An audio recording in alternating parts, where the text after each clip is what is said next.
honored to introduce Whitney Weddell. Many of you know her as an advocate in the community.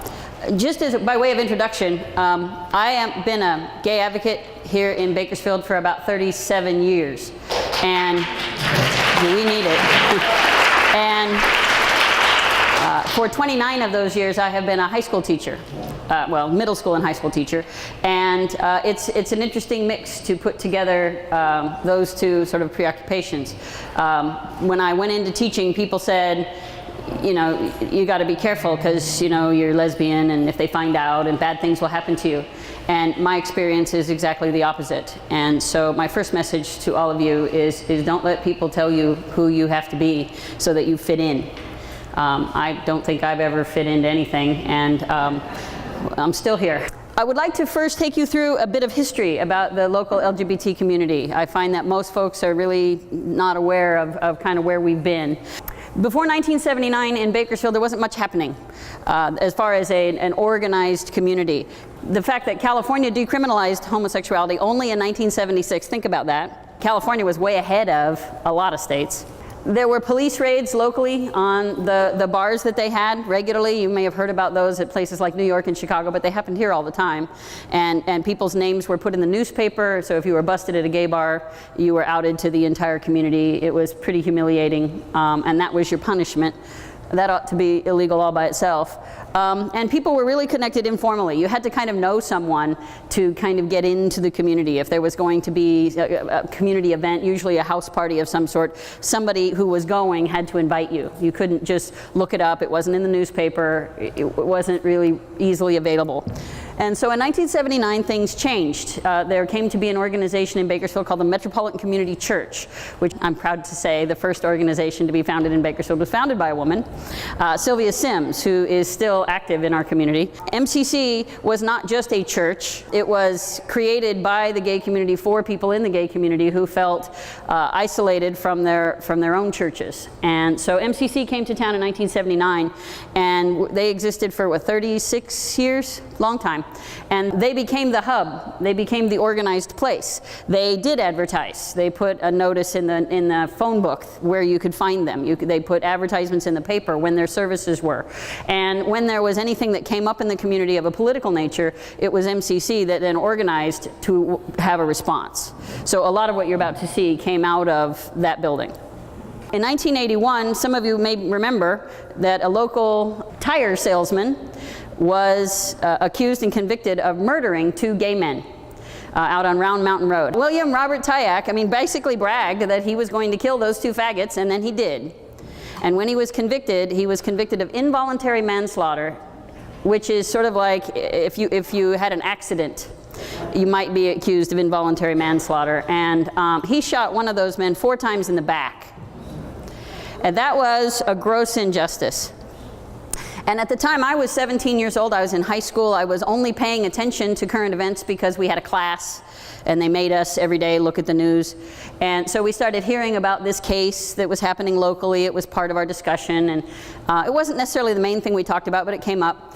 And so the day that they announced that he was convicted and it was involuntary manslaughter, the next day, Francis Serra showed up out in front of the courthouse all by himself in a suit and a tie with a sign screaming about the injustice that had been done.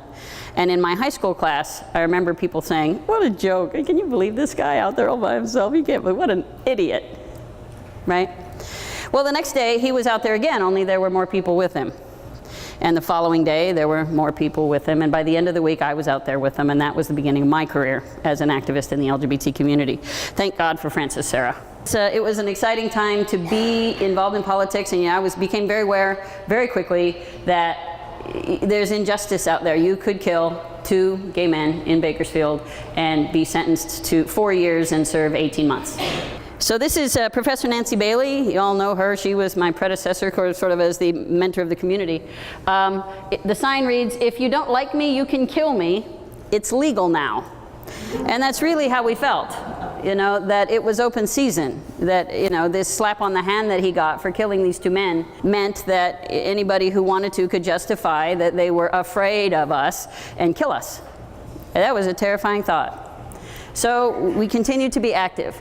Francis Serra ran for Congress in 1982. Any of you remember this? He was roundly defeated, unfortunately, but he was a brave guy, and he was in the media a lot, and it wasn't necessarily that he wanted to win this race. He wanted his face and the issue of LGBT rights to be in the media, for people to see it in this community. He was starting to wear away that sense that there was something wrong with LGBT people, or that people should be afraid of us. And it was an incredibly brave thing to do, Francis Serra. He passed in 1993. So he's no longer with us, but we remember him fondly. Pride in Bakersfield began with a series of rallies in 1982, right after the Tyack murder. And we gathered every year in June, whether it was 90 degrees or 150 degrees, you know how Bakersfield is, out in front of the Liberty Bell, and we had media presence, and sometimes, you know, in a particular year, that might be the only thing we did that was done publicly with TV cameras. But we met out there for 20-something years. And there was always a small crowd, because mostly the heat. But we were trying to get our point across, trying to get out in the world, trying to be seen visibly, publicly. You know, we are your friends, we are your neighbors. Not everybody who came to these things felt comfortable being out. Sometimes people showed up wearing bags on their heads, and that was sort of a sign of what Bakersfield was. In 1983, of course, AIDS became a huge deal in Bakersfield, and there were announcements, of course, of the first AIDS death in Bakersfield, and that made people do two things. One, it brought the gay community more into the mainstream. We were talking about these things more, but also it encouraged people to be stigmatizing. Gay men, of course, all of them have AIDS, right? There were some benefits in terms of we were able to talk about the issues facing the LGBT community, and at the same time, of course, the federal government, the state government wasn't doing a whole lot, and our brothers were dying in huge numbers. It was a horrible time, the mid-1980s. There was a lot of empowerment in the 1980s of local women. There was a Bakersfield Women's Music Festival. Once again, this was organized by women for women, primarily a lesbian-oriented event, and it was held at the Norris Road Veterans Hall, right out in beautiful downtown Oildale. For 3 years in a row, the biggest lesbian event in town was in Oildale. And again, I mean, all of these things made the news. Susan Ray, who is now a Country Music Hall of Famer, came and performed at one of those festivals, and so it was a big deal. And you know, the women who organized that were getting good at organizing, and a lot of the organizing techniques that we developed for politics came out of these events. Nancy Bailey ran for mayor. I've always been very proud of that fact. She actually got 26% of the vote, which was pretty impressive. She didn't win, but once again, her motive wasn't necessarily winning as much as it was visibility for our community. Bakersfield AIDS Project came along. Most of you, I assume, know Audrey Chavez. And with the advent of the Bakersfield AIDS Project, you know, we were making a difference for gay folks in our community, and anyone really who has HIV. HIV doesn't discriminate, of course. And Audrey and the AIDS Project have become a powerful force in our community for doing the right thing in a lot of areas, and not just around the issue of AIDS. PFLAG is an organization that exists in Bakersfield that encourages people to accept their family member or friend who is in the process of coming out as LGBT. And it started as a small group in a home with Milt Andrews here, and it's now one of the most important and powerful organizations we have locally. In 1998, Supervisor McQuiston appointed a homophobic bigot to the Human Relations Commission. Don't you think that's a good place for a bigot? You might remember this. His name was Reverend Kern, and there was quite a stink. We did a lot of protesting. We went before the Board of Supervisors. We really pushed for Reverend Kern to either be educated or quit. We were not successful in that, unfortunately. It was still a sign of the times that Supervisor McQuiston felt totally justified in saying, oh yeah, he's the guy we need for this commission. But it was a battle that we fought, and we learned a lot of lessons that we were able to carry forward some other fights. Pride in Bakersfield, again, came up when we started having festivals in 1990. The first known festival was held in the back of a bar, the Rainbow Bar, which was over by what's now Kmart in those days. In 2000, these festivals were held at Cal State. and they were there till 2001. This is some pictures someone sent me that they took at the Pride event in 2000, and I didn't even know pictures of that still existed, so that was nice. In 2004, Marriage Equality California had a chapter here locally, and they stepped forward to help us sponsor our first Pride, which eventually would become the organization Bakersfield LGBTQ. You might remember the controversy because the mayor at the time had said he would issue a proclamation for Pride Day in 2004, and then when right-wing radio got hold of that and scolded him publicly, he backed out. Do you remember that? And so it was our first Pride Festival, and we didn't have a PR budget. We couldn't get anybody to cover it until this scandal broke, and then for the 2 weeks prior to Pride, the whole world wanted to talk to us about our event, and we were all over television, we were all over radio, we were all over the newspaper, and it turned out that his backing out created this PR thing, and our very first Pride Festival had over 500 people. And we probably wouldn't have been as successful as quickly without that, so that controversy was really a good thing. I did send a letter to the mayor thanking him and asking him if he could back out the following year.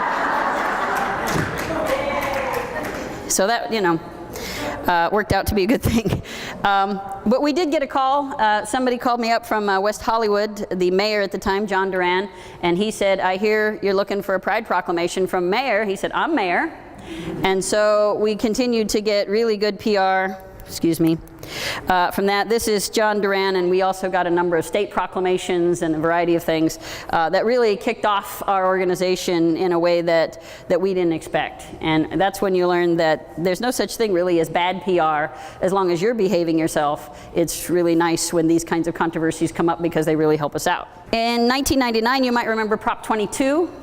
We were not as active politically in '99 as we could have been or should have been, perhaps. There was a small effort locally to organize against the first effort to make gay marriage illegal in California. Prop 22, of course, passed by a large margin, and we were kind of stuck with that as the law until Prop 8 came along later. Bakersfield LGBTQ is the organization that you might have heard of in the last several years. Marriage equality essentially allowed our chapter to evolve into a whole new, separate, and independent organization, and we became the organization that was about education, pride, advocacy. You started seeing our names in the paper and more active. And you should know that in 2017, of course, the Pride celebration, which is now in its 14th year, will be on October 7th. In 2005, there was a huge anti-gay LGBT rally scheduled. Chad Vegas, you know him, and Roy Ashburn, who was still closeted at the time, organized this big thing to bring a hideous homophobic hater to town. They were going to hold this big rally at Patriots Park. And we got word of this rally like 3 days before it was going to happen. And we were a young organization. We didn't have Facebook in those days. We didn't have MySpace. You know, we were still dealing with things like email. So we just started, we went out to the bars and we organized people. And we said, we have to come to this thing. You got to be out there with us. And so when we showed up on Saturday morning, there were actually way more of us than there were of them. We ended up with about 200 people, and you could see over under this pavilion that you see to the right there, there were about 15 people who showed up for their part of the rally, and so we just outnumbered them in this huge arena, and that was really quite a feeling. You could see them on their cell phones going, get down here, we need people, you know, and yeah, it was really a bust when it came to that. And it was interesting because they called several police agencies and all these police cars showed up. And all we did was stand there, you know. When they did the Pledge of Allegiance, we did the Pledge of Allegiance. You know, when they sang God Bless America, we sang God Bless America. Because guess what? We believe in our country too. We found out that they were going to hold a series of these rallies up and down the valley in places like Tulare and Visalia and Fresno. And so every weekend we were out trying to figure out where they were, and we followed them. And we outnumbered them at every single location up and down the valley. In 2008, of course, California Supreme Court ruled that weddings could take place. And gay people were getting married in huge numbers, and it was a big deal. Prop 22 was essentially set aside, and our county clerk, Ann Barnett, says she will no longer perform simple ceremonies. But unlike Kim Davis, who came along later, she didn't say she wouldn't hand out licenses. So we said, okay, and we rounded up all the positive and supportive ministers we could find. And we had weddings in 2008, lots of them.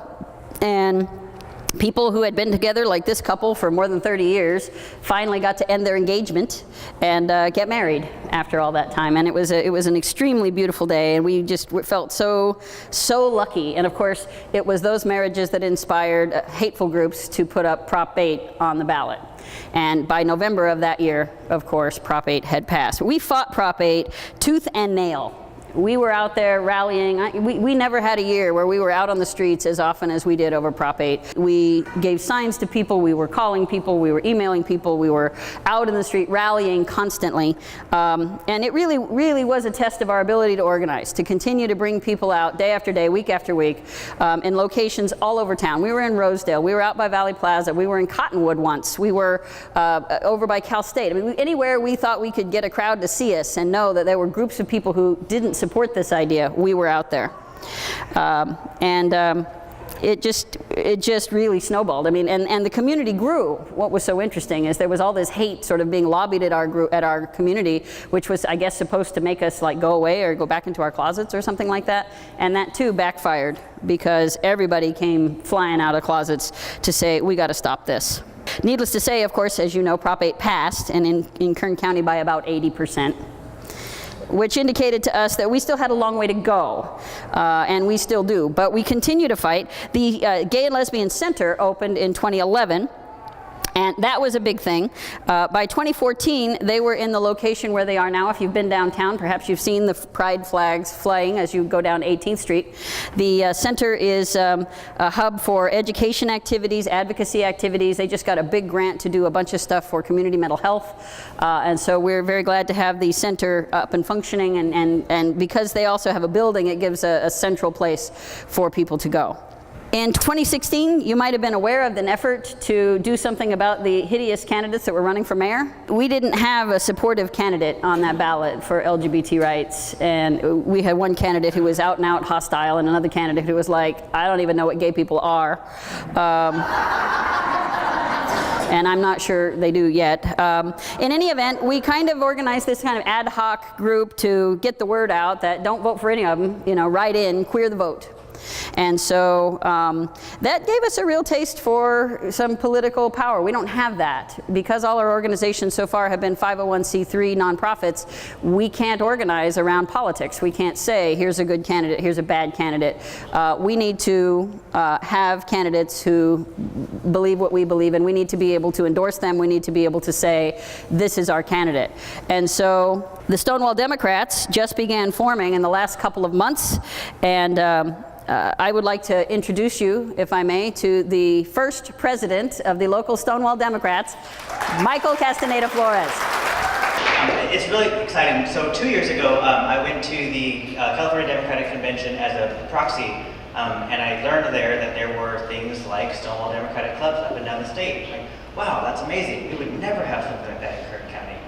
And then I learned that there's one in Tulare. I thought, oh, wow.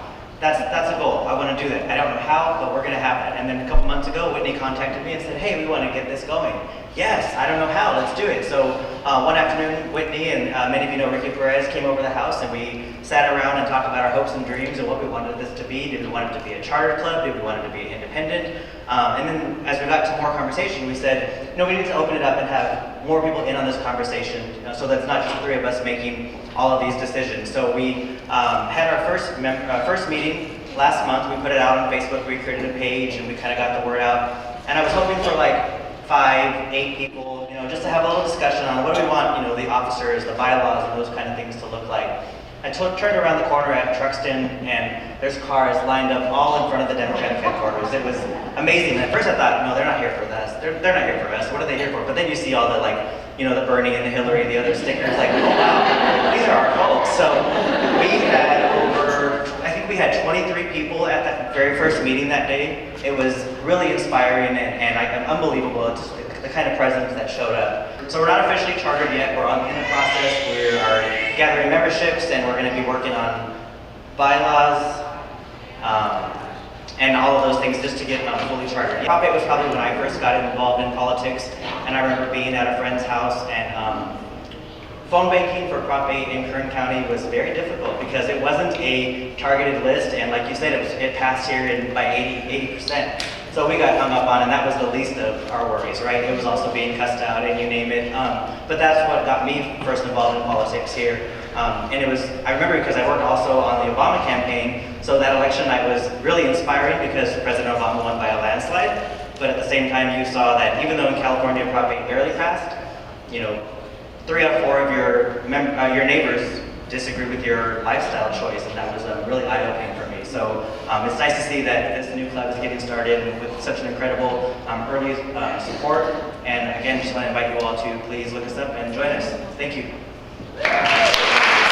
You've all heard, I assume, about the case of the bakery in Bakersfield that refused to serve a lesbian couple.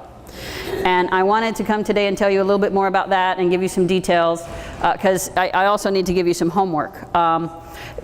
2 women, Eileen Del Rio and her wife, Maria Rodriguez, attempted to purchase a cake at Tastry's Bakery. It's in Rosedale, right next to John's Incredible Pizza. There's a number of myths out there about that I called them up and sent them there on some kind of sting. That didn't happen. They happened to be at John's Incredible Pizza when they saw the bakery and said, hey, we need a cake for our wedding, so let's go there. They were invited back to do a tasting, at which time the owner of the bakery said basically she did not condone gay marriage and she would not order their cake. They were stunned, and they were really hurt by that. If you've ever been kind of looked in the face and told you're not good enough, you can imagine their hearts were really hurt. And so they're not the types to be particularly outspoken. We didn't really see them in the community much. They don't come out to events. They're not, big rah-rah political types. They're just not. We also found out that roughly an hour later on the same day, a gay male couple was also refused a cake at the same bakery. And once again, there's no setup there. These 2 couples didn't know each other, and they became friends afterward because of what happened to them. But any of those myths that you hear, you need, as often as possible, if you can step in and correct those things, those corrections need to be made. We are following up with whatever the legal options may be for them to rectify the situation. We cannot allow any business to discriminate against any marginalized community for any reason in this town. And we come from a great history, as you know, of bigotry in this community. And we have to fight it every step of the way.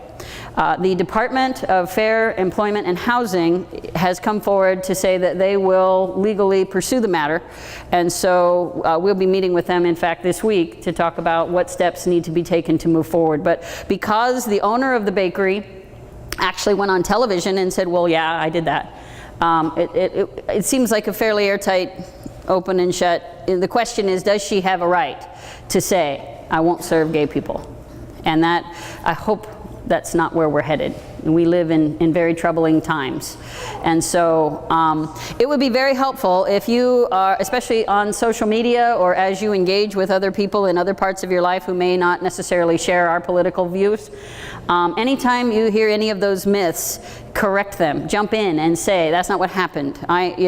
This is the real story. And also, it would be helpful anytime you have an opportunity to send positive messages. This couple has been barraged with hate mail and hate messages from all over the United States.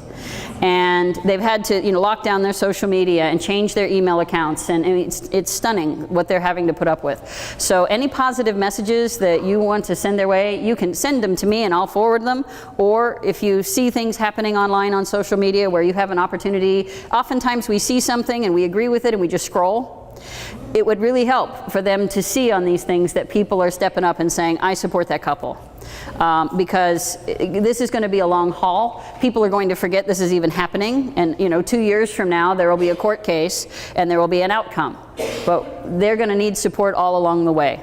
So I know that as a long-term supporter of the Democratic Women of Kern, I can count on you for that.